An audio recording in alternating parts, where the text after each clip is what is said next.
Hello and welcome friends, let's ক্র্যাকের তরফ থেকে তোমাদের সকলকে স্বাগত জানাই। আজকে আমরা পিএসসি ক্লার্কশিপের PYQ এর পার্ট 6 নিয়ে আলোচনা করব।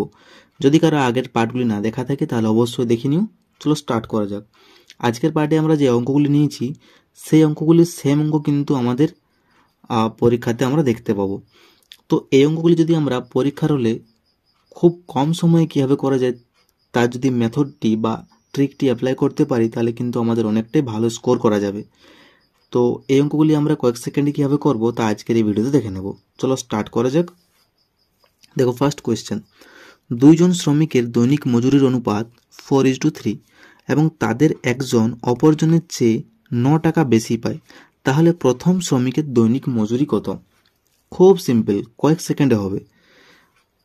দেখো দুজন শ্রমিকের অনুপাত দেওয়া রয়েছে, মজুরির অনুপাত, একজনের 4 একজনের 3, এবং কি বলেছে না একজন অপরজনের চেয়ে 9 টাকা বেশি পাচ্ছে। দেখো 3-এর থেকে 4 কত বড়? নিশ্চয়ই 1 বড়। তাহলে আমি লিখতে পারি যে 1 ইউনিট মানেই হচ্ছে 9 টাকা, কারণ কি বলেছে একজন অপরজনের থেকে 9 টাকা বেশি পায়। তাহলে যদি 3 আর 4-এর মধ্যে ডিফারেন্স দেখি তাহলে কিন্তু আমাদের সেই 1 হচ্ছে, আর এই 1-এর মানে হচ্ছে 9। তাহলে বলেছে প্রথম শ্রমিকের মজুরি কত হবে। প্রথম শ্রমিকের মজুরি কত হবে? 1 ইউনিট মান হচ্ছে 9, তাহলে প্রথম জনের হচ্ছে 4, তাহলে 4 দিয়ে আমি কি করবো না 9 দিয়ে গুণ করে দেবো। তাহলে 4 9 হলো 36, তাহলে অপশন 36 কোথায় রয়েছে না ডিতে রয়েছে, তাহলে D is the correct answer. যদি কারো এইভাবে বুঝতে অসুবিধে হয় তাহলে কিন্তু আর একটি ট্রিক আমরা অ্যাপ্লাই করতে পারি। কি করবো না প্রথম জনেরটা ধরে নেব 4x এবং দ্বিতীয় জনের ধরে দেবো 3x। বলেছে একজন অপরজনের চেয়ে 9 টাকা বেশি পায়। দেখো 3x থেকে 4x এর ডিফারেন্স কত হবে না 1x। তো 1x মানে কি শুধু x ধরতে পারি আমরা, কারণ 1 তো যে কোনো সংখ্যার কিছু না থাকলে মানে 1 থাকে, তাহলে x ধরে নিলাম। আর এই x এর মানটাই বলেছে 9 টাকা, তাহলে x এর মান আমি 9 পেয়ে গেলাম এখানে।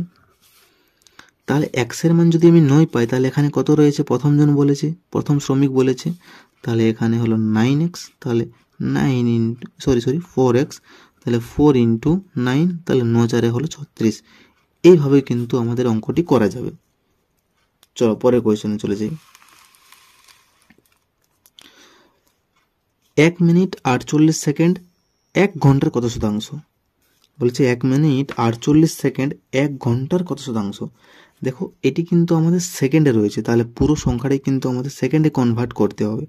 এখানে কিন্তু অপশানগুলি আমি লিখতে ভুলে গেছি। যাই হোক 1 মিনিট 48 সেকেন্ড 1 মিনিট 48 সেকেন্ড অর্থাৎ কত সেকেন্ড হবে না 1 মিনিট মানে 60 সেকেন্ড, আর 48 পেলাম, তাহলে কত হচ্ছে না 8 4 হচ্ছে 12, তাহলে 100, তাহলে 108 হচ্ছে সেকেন্ড।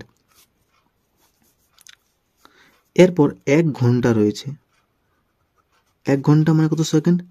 3600 সেকেন্ড। মনে রাখবে সবাই 1 ঘন্টা মানে আছে 3600 সেকেন্ড। তো বলেছে 1 ঘন্টার কত শতাংশ? তাহলে 1 ঘন্টার এই যে 3600 নিচে হবে আর উপরে হবে আমাদের 108। শতাংশ বলেছে তাই 100 দিয়ে গুণ করতে হবে। এই দুটো শূন্য এইখানে কেটে গেল, আর 36 যদি ভাগ করি তাহলে 36 3 কিন্তু আমাদের 108 হয়, তাহলে কেটে গেল, তাহলে 3% হবে আমাদের অ্যান্সার। তো আই থিঙ্ক অপশানগুলো আমি দিতে ভুলে গেছি, তাহলে কিন্তু 3 কিন্তু আমাদের অ্যান্সার হচ্ছে এখানে। বোঝা গেছে? পরের কোশ্চেনে চলে যাই।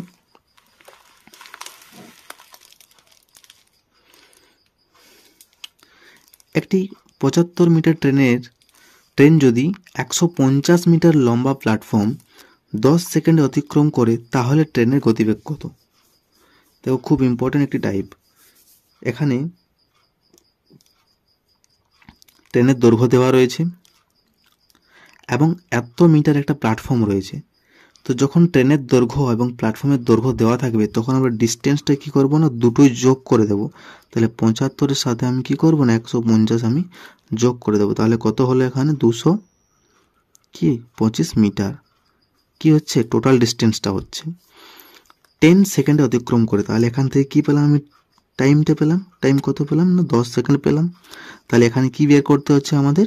গতিবেগ মানে স্পিডটি বের করতে হবে, তাই তো। দেখো একটা সূত্র রয়েছে, সূত্রটি হলো S equal to D by T. Speed যদি বের করতে হয় তাহলে কি হবে, অতিক্রান্ত দূরত্ব ডিস্টেন্স বাই টাইম বা সময়। তাহলে এখানেও ঠিক ওটাই অ্যাপ্লাই করবো। S ইকুয়াল টু ডি মানে হচ্ছে 225, টি মানে হচ্ছে 10, এটি কি হলো মিটার পার সেকেন্ডে আমাদের বের হয়েছে। কিন্তু আমাদের যেহেতু কিমি পার আওয়ারে অ্যান্সার দেওয়া রয়েছে, তাই আমি কি করব না এটিকে কনভার্ট করে নেব। তাহলে 225/10 একে যদি আমি কিমি পার আওয়ারে কনভার্ট করি তাহলে কিন্তু আমাদের কি করতে হবে না 18/5 দিয়ে গুণ করতে হবে, তবেই কিন্তু আমাদের কিমি পার আওয়ারে কনভার্ট হয়ে যাবে। এরপর আমি কাটাকাটি করতে পারি। দেখো 5 4 20, 5 5 হলো 25, 5 2 10, 5 9 হলো 45, 2 9 হলো 18। তাহলে 9 × 9 সমান কত হচ্ছে 81। তাহলে 81 কিমি পার আওয়ার হচ্ছে আমাদের অ্যান্সার। তাহলে 81 রয়েছে আমাদের অপশান সিতে, তাহলে option C is the correct answer. বোঝা গেছে? পরের কোশ্চেনে চলে যাই।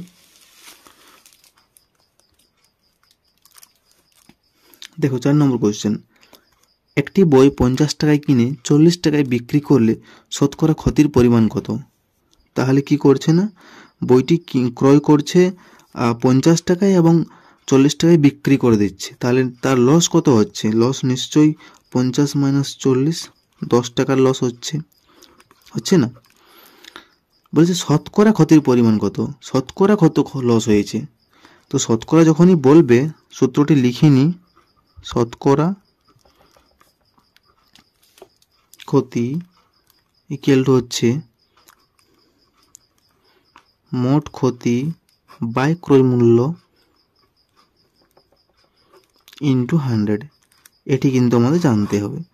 তাহলে মোট ক্ষতি কত হয়েছে না 10 টাকার হয়েছে, ক্রয় মূল্য কত, ক্রয় মূল্য হচ্ছে 50 টাকা, ইন্টু হলো 100।